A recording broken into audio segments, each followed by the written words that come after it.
Well, hello and welcome. My name is Mary Yusevich, and I am a NEWIEE Board of Directors on the Board of Directors, and I'm honored to be moderating today's Ask Me Anything conversation with Sophie Brochu. Today's Ask Me Anything is one of a series of conversations that NEWIEE has been hosting throughout this pandemic time. We have been having incredible female leaders in the energy and environmental field. We call this AMA. So if I refer to this event as AMA, it's Ask Me Anything. They occur regularly the second Wednesday of each month. So please mark your calendar for a future Ask Me Anything. None of this would be possible without our wonderful sponsors. And we are very fortunate to have Eversource, First Light, Robinson and Cole, and Quebec Her. And we're going to hear a little bit more about that from Sophie when she comes on. But let me give you a little background. Sophie's been in the energy market for over 30 years. She came from Énergir, where she was responsible for the community relations, sales, and customer service and regulatory affairs, and was vice president of business development. She has since moved over just 6 months ago, Sophie, on April 2nd, to your new role as the first female CEO of Hydro-Quebec. Welcome, Sophie, to Ask Me Anything. I am delighted to be here. Thank you very much for your invitation, and good afternoon to you all. Well, just let me tell the viewers a little housekeeping things, and then we'll get right into the Q&A. For the viewers, you can look down on the bottom of your screen. There is a Q&A. You push that, and please put your questions for Sophie into the Q&A box. Do not put them in the chat box, but please put them in the Q&A box. And Sophie has said that she understands the rules of this presentation. It's Ask Me Anything, so we can't wait to hear it. We do have some other events coming up under NEWIEE, and that's on October 28th. We have a great legislative update for the area. We also have a Rising Professional Movie Night on November 10th. And then we have the NEWIEE Annual Fall Fest. That is our annual fundraising event, and that's on November 19th. Go to NEWIEE.org for all of these to register. So let's get started. And Sophie, you started this position on April 2nd, and I know because it was about March when all of a sudden the world seemed to come to an end. We went right into a pandemic. People were sheltered at home and quarantined. And how was it taking over this huge responsibility of Hydro-Quebec during the pandemic? I would love to hear your thoughts on that. Well, Mary, actually, my answer might surprise you. Maybe just to put things into perspective, I left Énergir in December 19. I had been CEO for 12 years, and I had told my board almost 2 years in advance that I would depart on December 19. And my goal was to take a sabbatical. And I thought that I didn't want to just hang around too long, leading a company, right, the new eyes and things like that. So I was supposed to teach and study. I was supposed to teach in a university in Montreal and study in Paris. And actually, I was in Paris for the first 2 months and a half. And then I came back beginning of March, and Éric Martel, my predecessor, announced that he would depart for Bombardier. And then pandemic came in, and I just couldn't imagine myself sitting by and not doing anything, just what can I do to help my community. Then the phone came in, I said yes. So the mental posture went from sabbatical to HQ. So it's pretty steep. But then the pandemic to me had a huge advantage and a huge heart pinch. The huge advantage was I didn't know the people, I didn't know the team. I knew about Hydro-Quebec from the outside. I knew about energy, but nothing the size, nothing. It's a big shop, fascinating, intriguing on the outside, fascinating when you're in it, wonderful, but you know nothing. The chance I had was the pandemic, because of this technology. I was able to speak to thousands of people per day, one-on-one, them in their home, me in my barn, and with no hierarchy. And I did not refrain myself to say, oh, I am not going to James Bay. I am not going to make a video conference. They will be mad at me because I didn't move. So I will wait and move. So I would have met less people.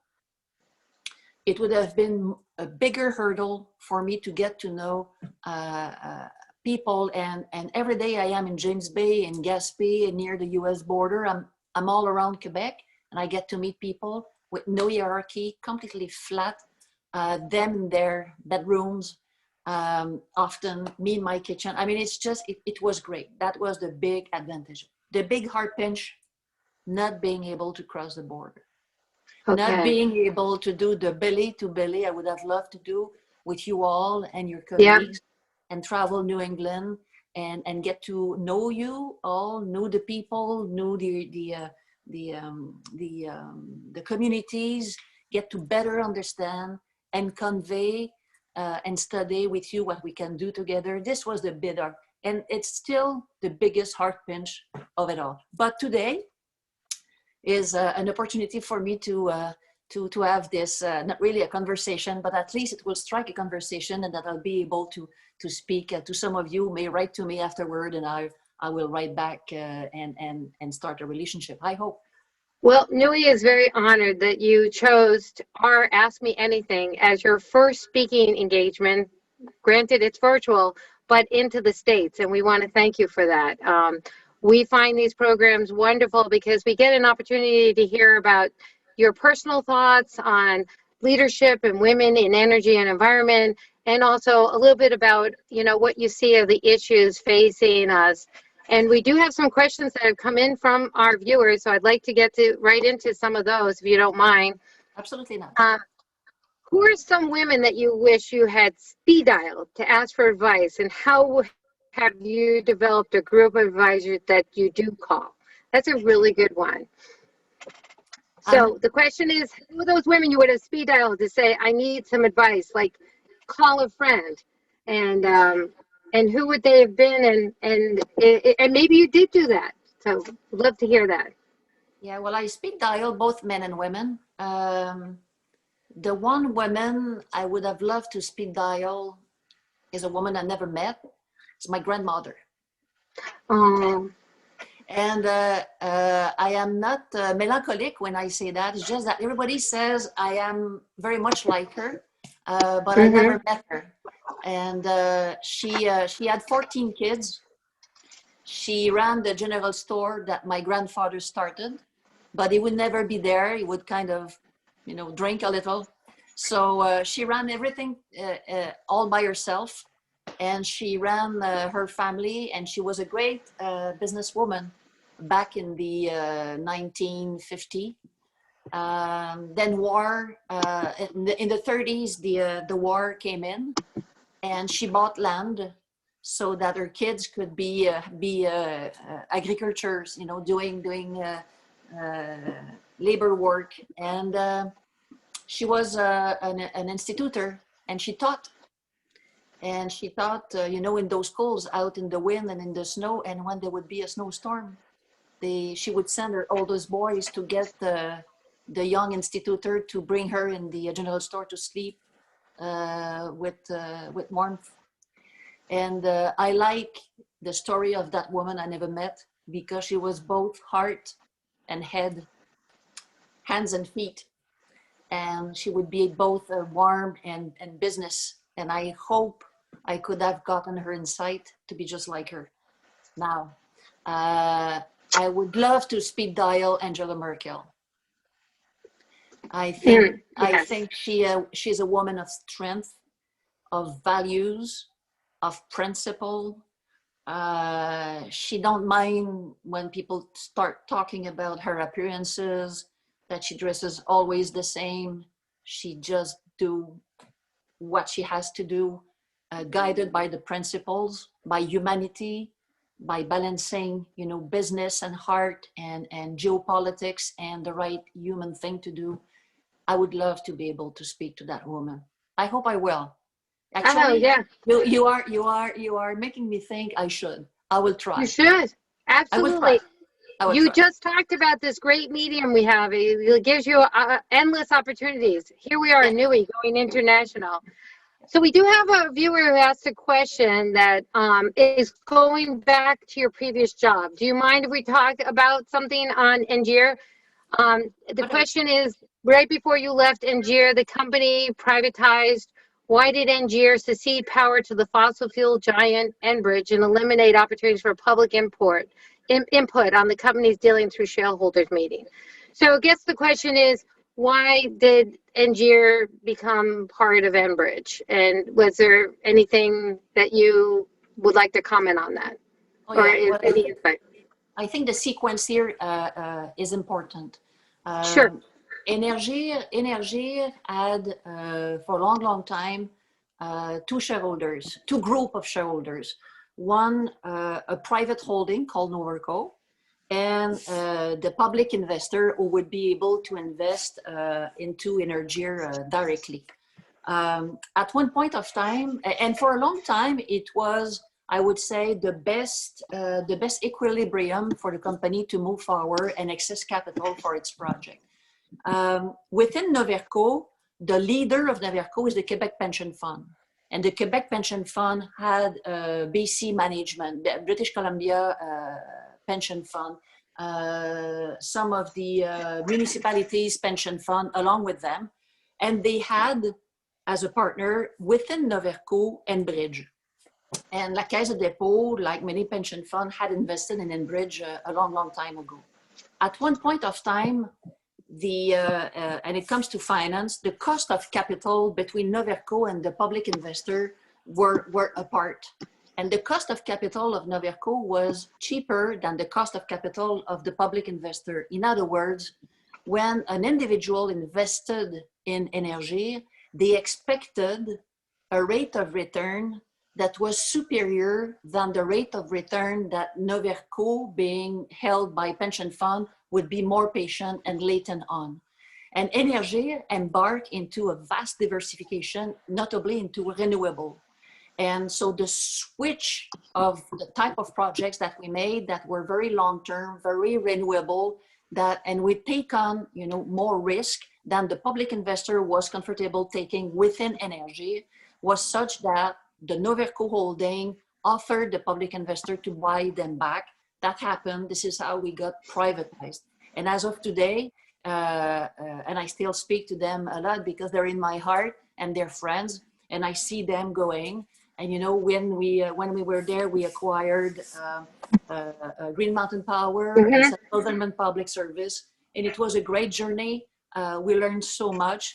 The management there is all people from that neck of the wood, and then we went on into solar and wind, and they keep on that trend. So for Énergir, the best thing to do was to access capital with an expectation of return that allowed them to think long-term and not necessarily the next quarter. And it was easier going this way for the company. That explains the story.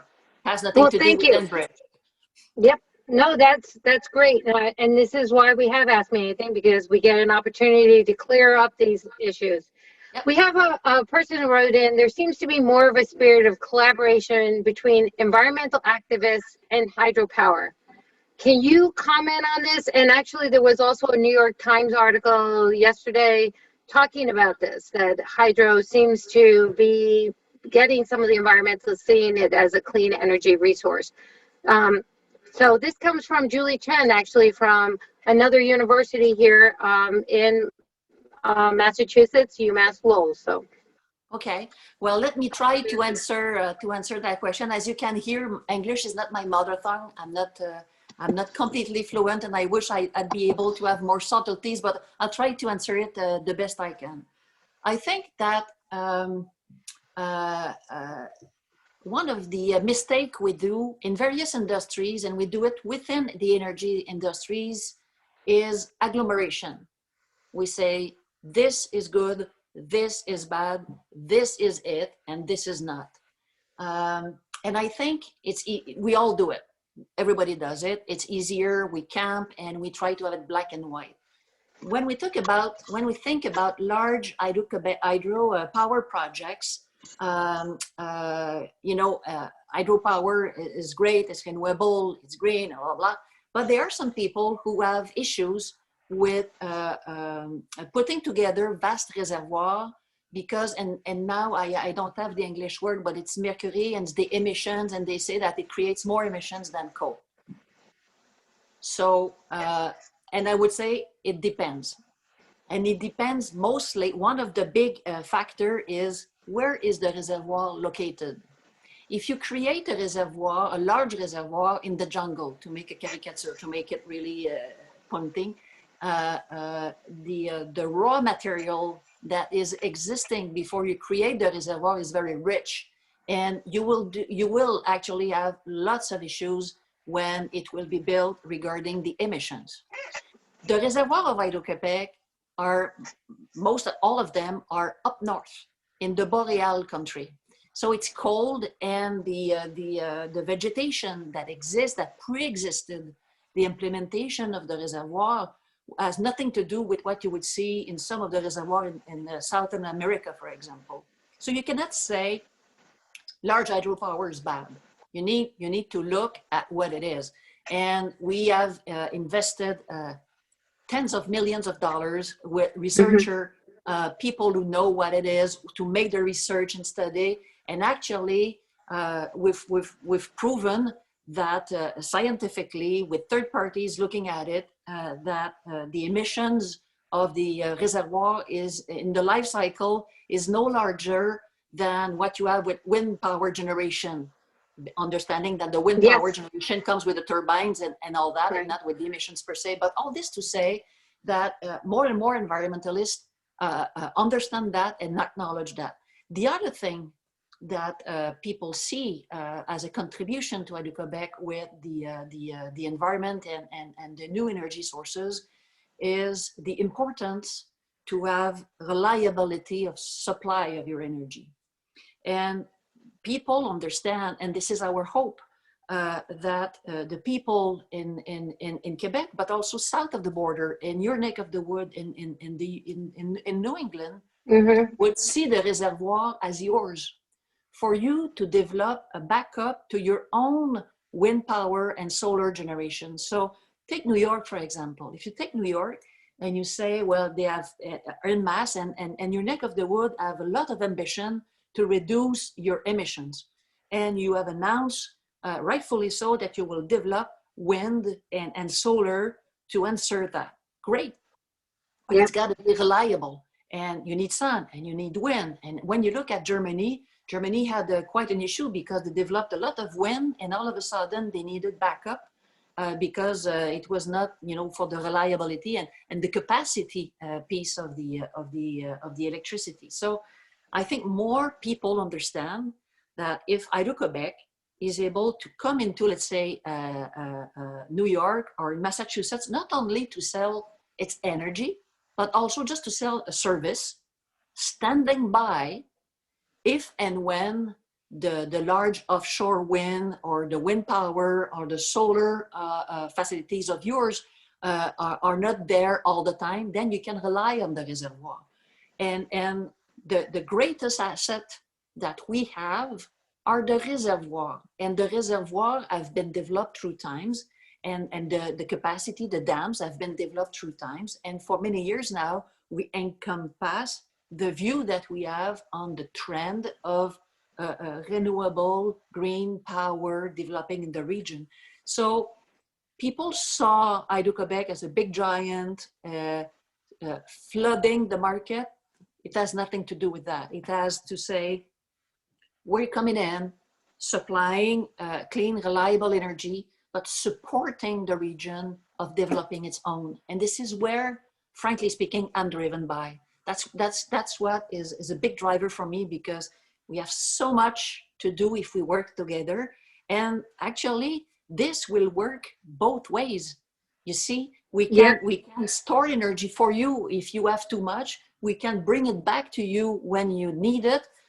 The world is trying to develop batteries to do just that. at a very, very small scale, and we can do that all together in a very large scale. So that's Well, what I believe drives yep. the environmentalists to look at us differently. Well, Lisa Frances, this is a good question because she said, what would you like the next generation to remember about you in terms of your accomplishments?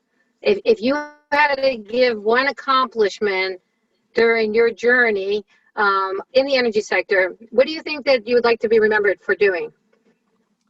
It's a very good question. I would like to be remembered as one of the contributor of a broad regional reasoning of transmission to give effect to the view of this great challenge of energy transition.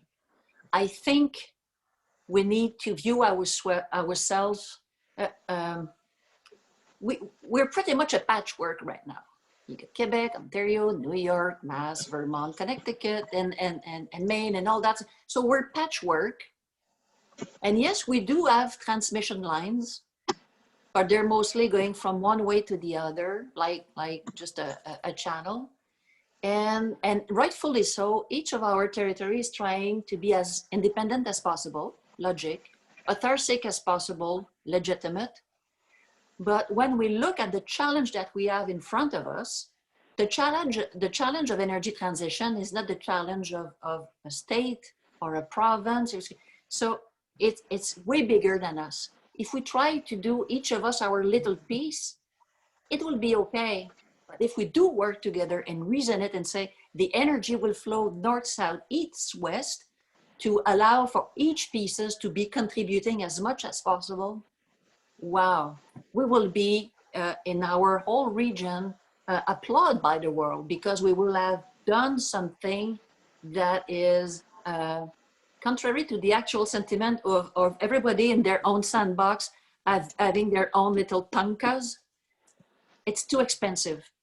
It's not fluid. And if we work together, we can yield something to the next generation. So I would like to be remembered as a partner of creating a more intertwined, broad regional transmission and electricity reasoning.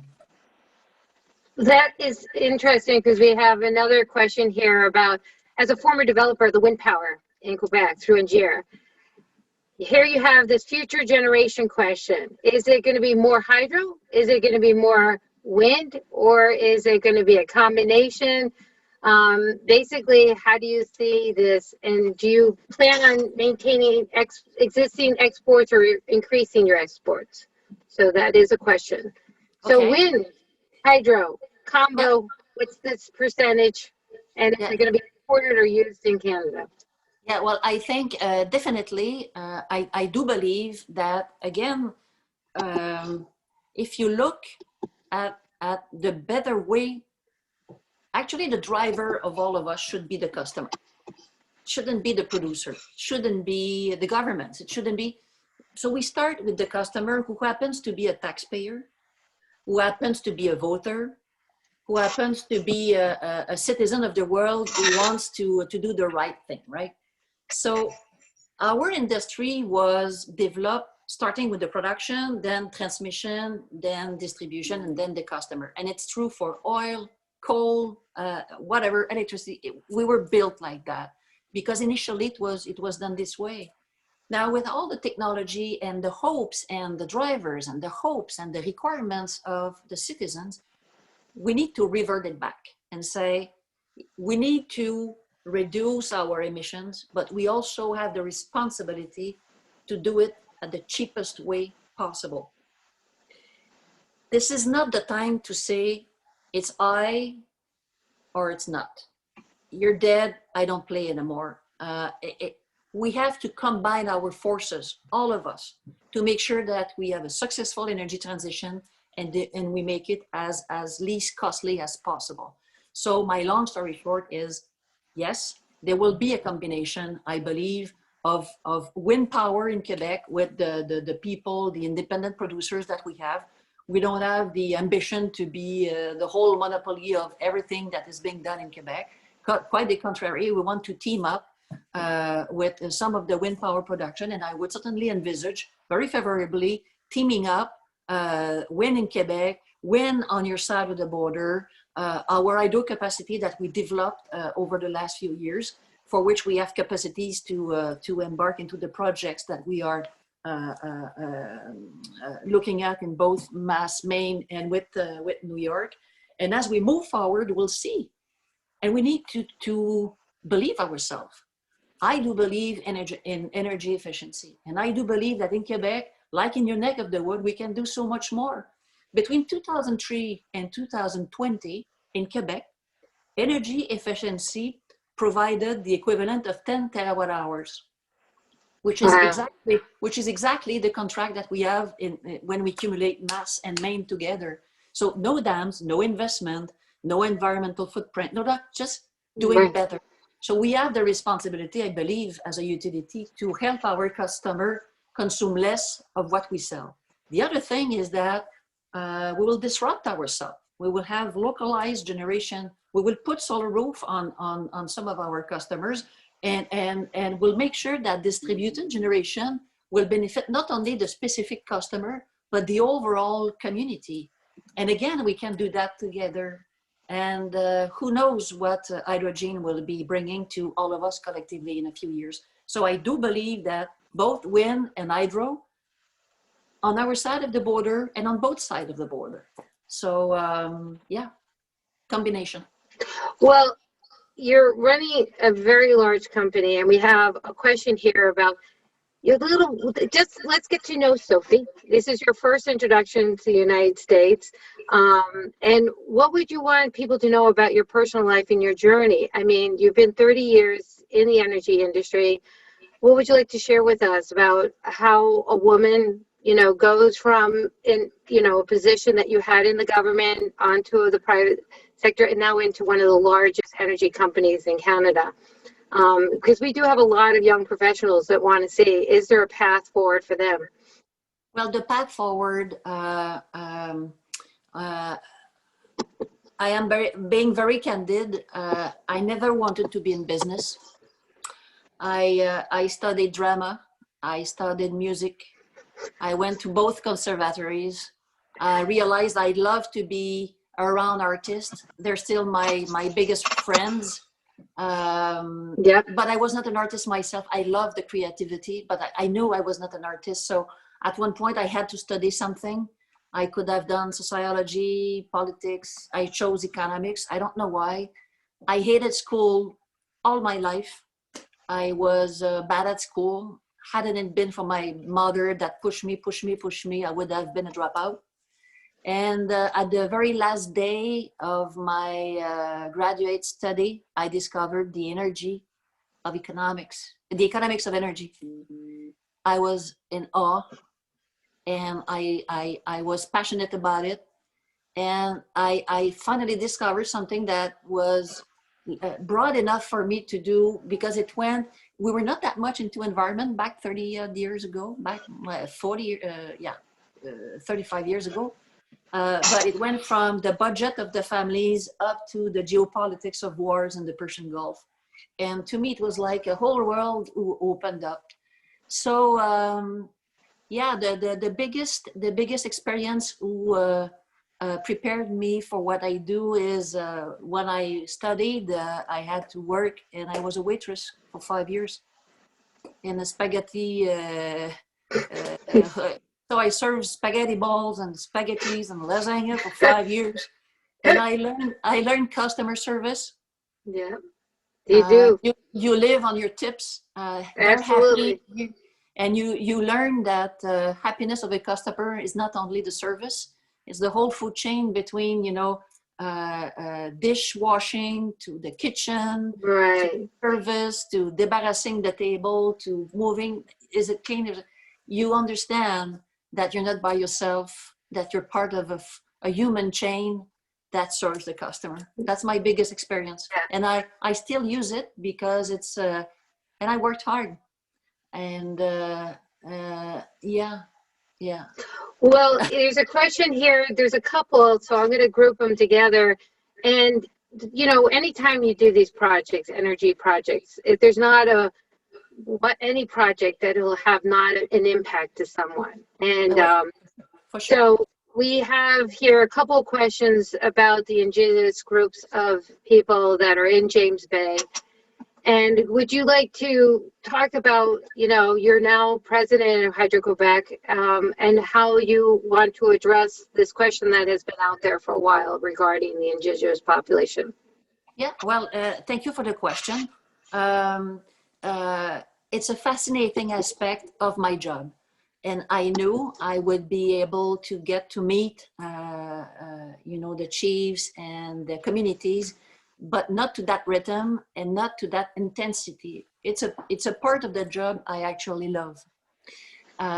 It's the relationship between Hydro-Quebec and the various indigenous communities goes back to a long, long time.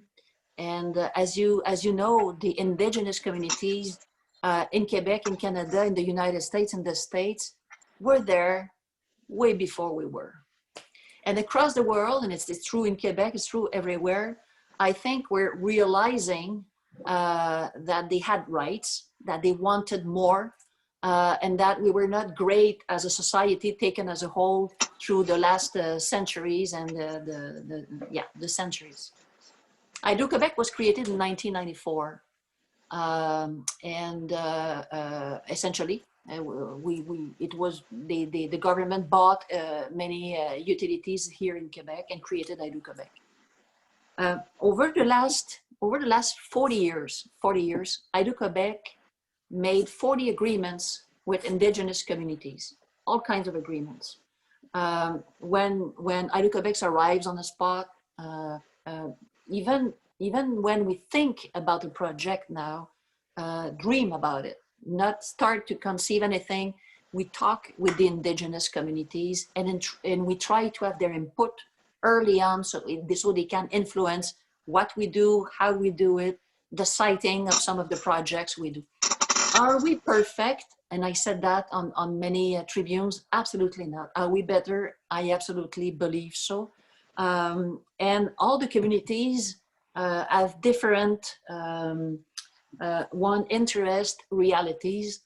And what we see right now, and I was speaking to the whole management of Hydro-Quebec, the 2,000 people, and I was talking exactly about that an hour ago. And I said, so we saw the Innu of Labrador saying to the United States, we don't agree when Hydro-Quebec sells electricity because our rights were not respected. And we saw the same recently with some of the communities, not all of them, a few of them, but still they're important. And they went to the DOE and said, Hydro-Quebec wants to export and we do not agree with that. They have nothing really against Hydro-Quebec. What they have is a request of the recognitions of their rights before Hydro-Quebec. So it's a conversation that is occurring or not occurring fast enough in their eyes with both the federal and the Quebec government. And because they don't feel that they're heard at the right level or the right pace, they use Hydro-Quebec as, and rightfully so, as an intricate part of the Quebec government to make themselves heard by the Quebec government. So am I mad about that? No. Am I mad about them? Absolutely not. And actually, yesterday morning, I had another conversation. I speak to chiefs of BAM every week, and we have some agreements, we have some disagreements. But frankly speaking, my hope is that we will be a tool of apaisement, of easing of the tension with the overall government, and if we can be useful to help the Quebec government with the indigenous communities and the Canadian governments, we will. But frankly, it's more what we call un cri du cœur. It's their heart crying, not their head attacking. Well, we have another question that's kind of innovative. Recently, there was an article about floating solar panels on the reservoirs of large hydro as a way to bring about more renewables on top of the clean energy that hydro brings. Is that something you would look into to see if there is a benefit to doing floating solar panels on the hydro to bring about even more renewables? I never heard about that one. I'm taking notes. I'm taking note. I'm sorry. I've never heard about that. I should probably. I'm taking note. I'll get back to you. Okay. Well, and they gave us a cited of the article too, so we can definitely send that to you. Okay. All right. We have a more on a personal question in terms of a leadership role. What do you think we can do to get more women interested in the area of technical fields and leadership? Do you have any advice on how we can get that? And I know that you're sponsoring Quebec Her, so maybe you could talk a little bit about that and what that is, since they are sponsoring the AMA. Okay, allow me to have a little broad answer to that. I think that what NEWIEE is doing, what Québec Her, and I'll talk about that, is doing, what l'EFE, what the leadership program do, are fundamentally extraordinarily important, because in order to inspire women, they need models. And for them to have models, we need to grow our careers and the opportunity for everybody, among them women. That's very important. We have extraordinary important role as parents. As parents, the lady needs, the young girls need to know that she can be an astronaut and she can play football. And if she wants, she can be an engineer. And you know what? You can be anything you want. True for a boy, true for a girl. And I think we need us, women, to be more generous of our time and energy, to go to primary schools, not universities, primary schools, and talk to the young people, girls and boys, but making sure that the girls gets it, that they can actually be an engineer and I'm an economist, poor economist, but as an engineer, it's fascinating because you know what? You get to understand how things work. And you can then start influencing how they should work. And I was never taught about technology for my whole life. Never. Not even before university. It was just not the way I was taught. You will tell me it was 30 odd years ago, true. But I know this is still the case in many aspects. The other thing is that we need men. We need men at our table. We need men assisting these type of conferences. We need men to take charge along with us, that women have a place in this environment and energy workplace, and we need men to go speak then to university, to ladies, to girls, to say that it's possible for them. They need models and they need an echo. And we need, it's not a matter of women, it's a matter of society. So the whole society needs to be in movement. And we need to be generous of our time and going to the schools, because this is where it happens, in the schoolyards. Yes, it does. Well, it leads to, I like to interchange between, personal thoughts and all. And then, of course, project and policy issues. And there's a group of questions here because we do have a major project going on that came out of some legislation here in Massachusetts called 83D. It's to build some transmission lines through the state of Maine to bring power into New England from Hydro-Quebec. Could you give us your impression on the project? Because there's a lot of questions on this, should Hydro-Quebec be involved, etc. So I'm lumping them all together and just wanted to turn it over to you. Okay, very fair question. And again, it's a matter, I would say, of equilibrium. And it's a matter of how do we see collectively working together and putting together the pieces of what is required for the energy transition and to make it at the least cost as possible. And this cannot be made at any cost socially neither. It's got to make sense. So at one point, my understanding of the hopes of Massachusetts was to move forward and make sure that clean energy would be provided and reliable and be available to be sold in Massachusetts. and I'm saying this because I was not at the helm of HQ at that point. Correct. But let me tell you that the very first business phone call I had, all things considered, was with the governor of Maine, with Governor Mills.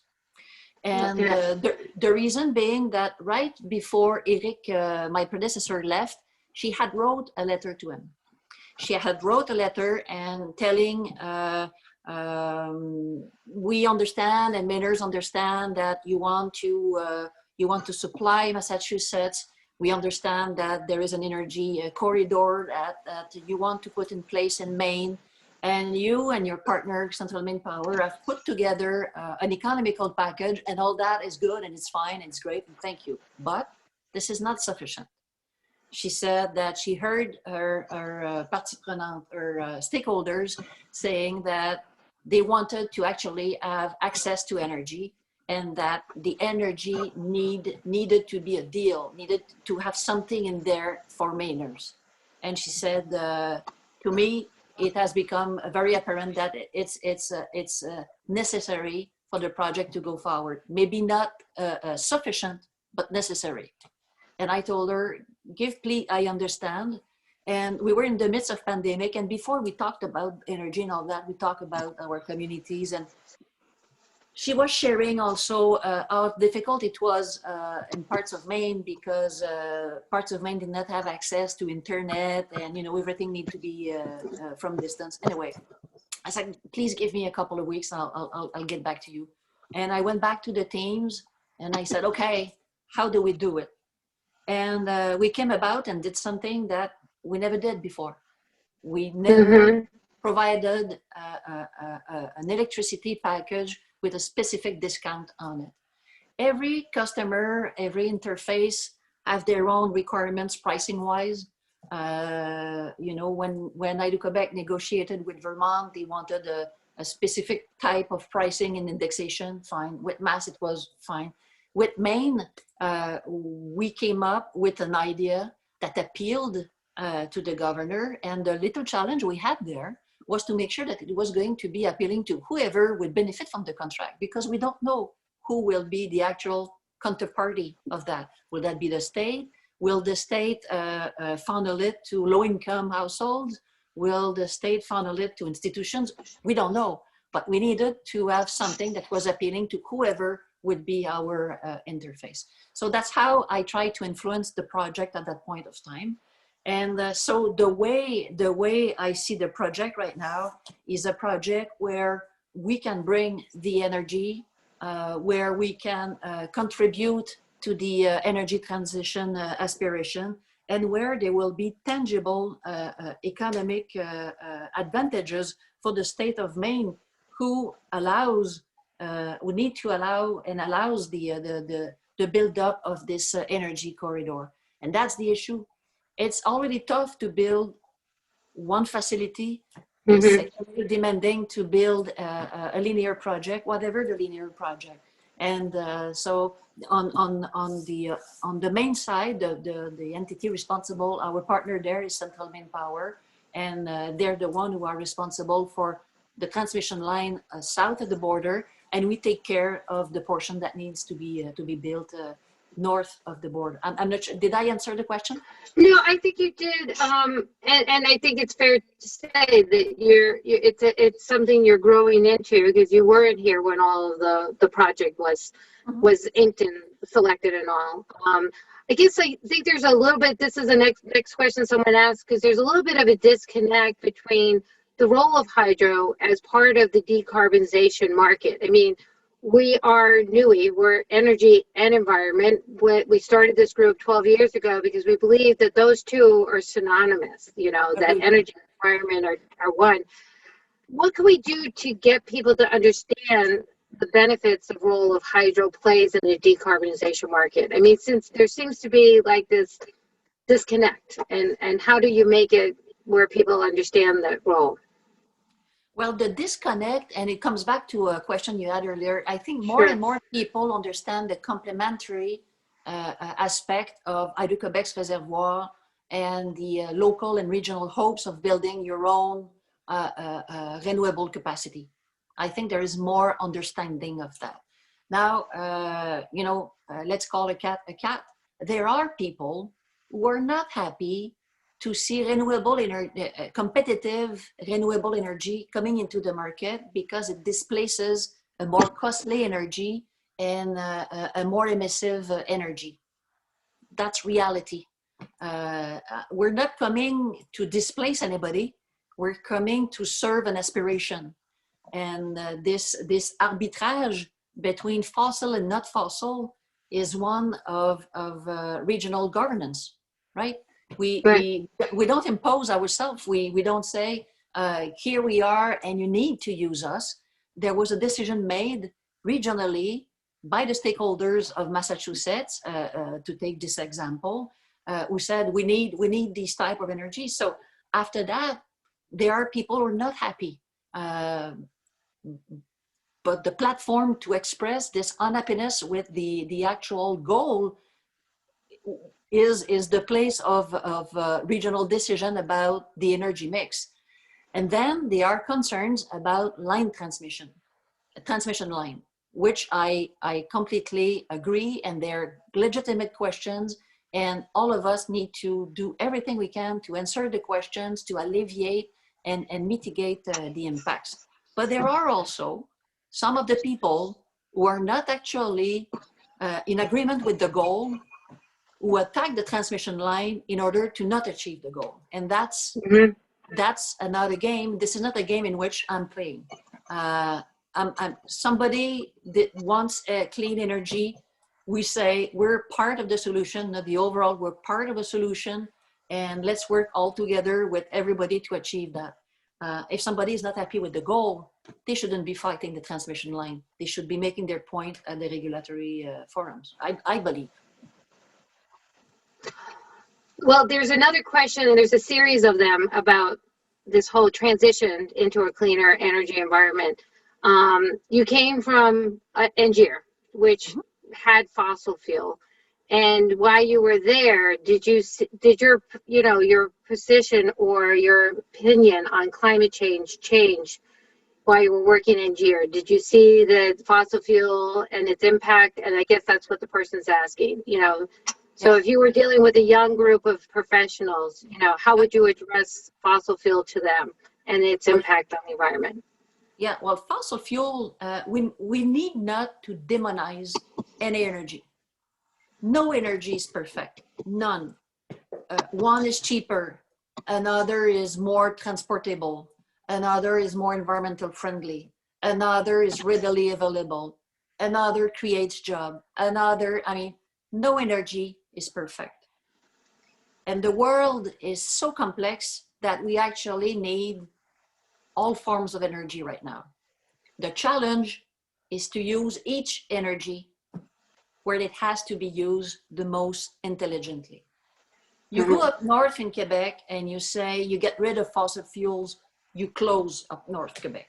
You'll close the economy. Nobody wants to close the economy. And I think it's a matter, the transition to me is the word that is important. When I led Énergir, initially, what we were a natural gas distribution in Quebec. And we were, and still are, very proud of that. Because natural gas creates a whole set of economical advantages for our customers, and it displaced a more emissive fuel. So natural gas has a great role to play. But I wanted to make that role more obvious by developing renewables and make it complementary.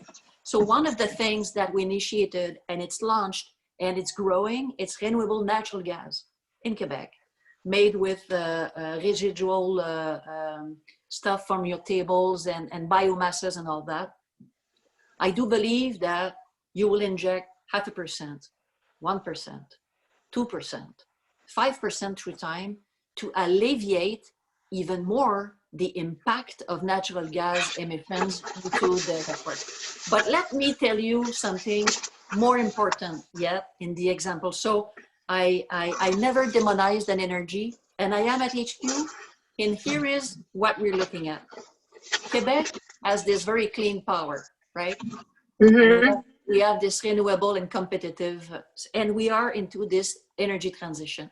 And the electrification of Quebec is going to go fairly rapidly and throughout, not for electricity production, but for public transit and things like that, and heatings of some buildings. Well, I'll tell you what, I think the most intelligent way is not to put everything electric, is to look at the networks of the natural gas network and our power network and say, should we have base going from natural gas to power and peak going from power to natural gas? Then we will lower the emissions and we will make it at the cheapest way possible for the customers. If we were just looking at us and say everything needs to be electrified because natural gas is fossil and it's bad, it's devil. No, no, no, no, no, no, no. Start with the customer. They want to have less emissions. We need to make it as cheap as possible. Let's work together. So that's what I'm saying. Yes, and you have a new, right, and you have a new research and development center that you've opened up. And, you know, we have a tremendous amount of educational institutions here that would love to work with you on even things of like looking at hydrogen and other fossil fuels. It's not a new, if I may, Mary, it's not new. It's been there for decades. It's been there for decades, and we invest $100 million in that center every year in various aspects. And yes, I would love to team up, and I said that to some of the people in New England. I would love to team up between our research center, your research center, putting our heads together, not to compete in finding the one thing, to put our heads together to find something bigger for the greater good of the region. Absolutely. And we have another question here about women are interested in particularly senior management roles, but we have a tendency here in the United States, we have very few women on boards. We don't have an equal representation on boards. Is that the same in Canada? And if not, how did you get it so it wasn't so imbalanced? We have more and more women on boards. They are still industries who are not yet in 2020. And I think that any company in the world, whatever they do, as bright as they are, if they don't have a fair representation of women on their board, they should not be allowed to get public money. That's as it. Yep. I'm not saying that women need to be 50, but when I see a public company running public money, all male, I would run off. It would be all women, I would run off. It's just terrible. And we need women all along the chain of life. And one of the projects I'm working on, and Quebec Her goes that long way. You know, we have, right now in Quebec, we have more women graduating from universities than men, except in technology, but they graduate, they enter the workforce. And here we've developed a great kindergarten policy. So the women, 72% of women in age of working are actually working because daycare is $10 a day. And and that's how we work it. Wow. And we have maternity leave of a year in Quebec. And so we have women into the workforce, but for any reason, their presence gets thinner and thinner as we grow up into what we call the executive ladder. And we have to work hard. Part of it is in our head as women. We break ourselves. There is a job posting. It requires 10 criteria. Men have 3, they postulate.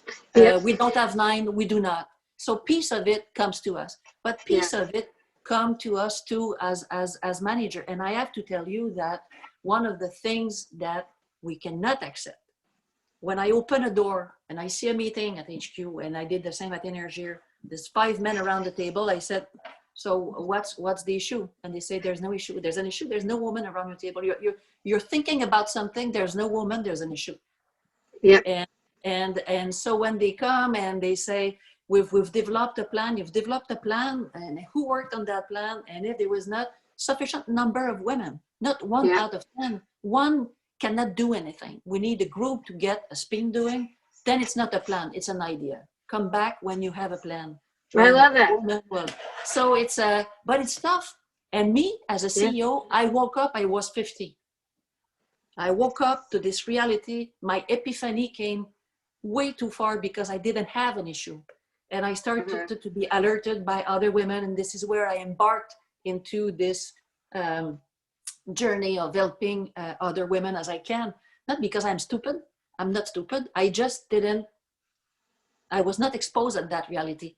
Imagine, I am a woman. I was short-sighted. So it's a lot of work, but we need to get man. And there is a movement also across the world, which is called Never Without a Man. So an event like this would impose on itself to have a certain number of men so that men could listen to the conversation and better understand what we have to do as a society to have more women.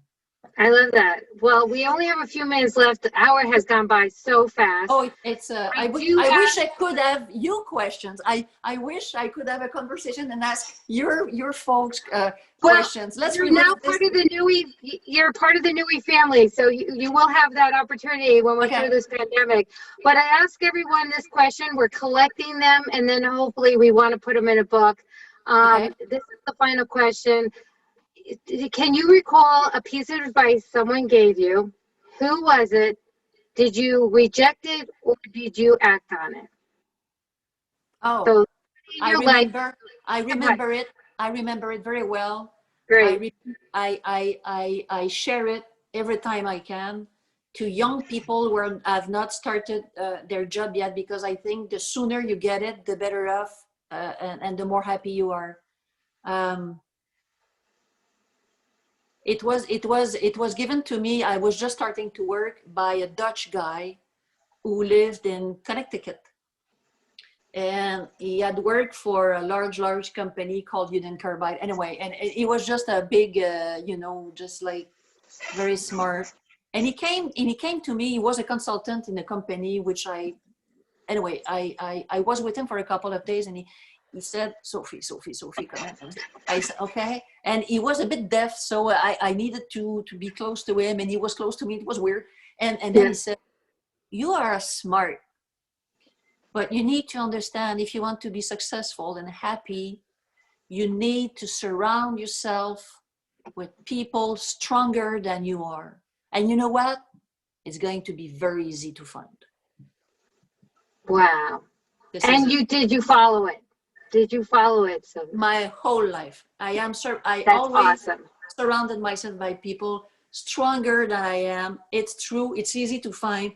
I dream with them, and then I go away and I let them work, and it works.